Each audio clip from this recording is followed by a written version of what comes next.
Hello everyone, welcome to Sanvi Nakshith vlogs. ఇవాళ వినాయక చవితి కోసం simple and tasty ప్రసాదం రెసిపీ పచ్చి కొబ్బరి లడ్డు ఎలా తయారు చేయాలో ఈ వీడియోలో చూద్దాం. మీలో ఎంతమందికి ఈ రెసిపీ తెలుసో కామెంట్ చేయండి.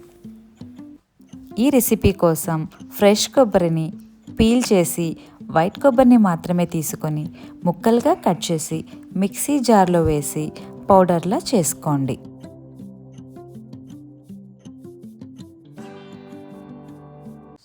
నెక్స్ట్ స్టవ్ మీద ఒక ప్యాన్ పెట్టి వేడయ్యాక నెయ్యి వేసి అందులో ఈ కొబ్బరి పౌడర్ని వేసి లో ఫ్లేమ్ మీద 3 to 4 minutes వేయించండి.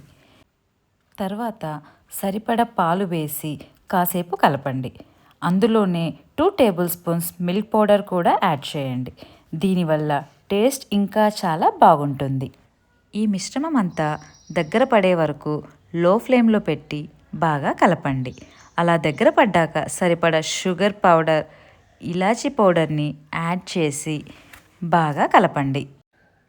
ఇలా వీడియోలో కనిపించేలా బాగా దగ్గర పడ్డాక ఒక ప్లేట్కి నెయ్యి రాసి ఈ మిశ్రమాన్ని అందులో వేసి చల్లారాక మీకు కావాల్సిన సైజులో లడ్డూలా చేసుకోండి.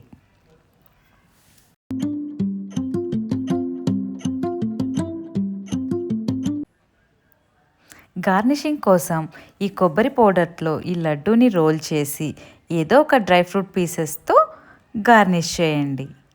అంతే, సింపుల్ అండ్ టేస్టీ పచ్చి కొబ్బరి లడ్డు రెడీ. మీరు ఈ రెసిపీని ఏ పేరుతో పిలుస్తారో కామెంట్ చేయండి. Thanks for watching.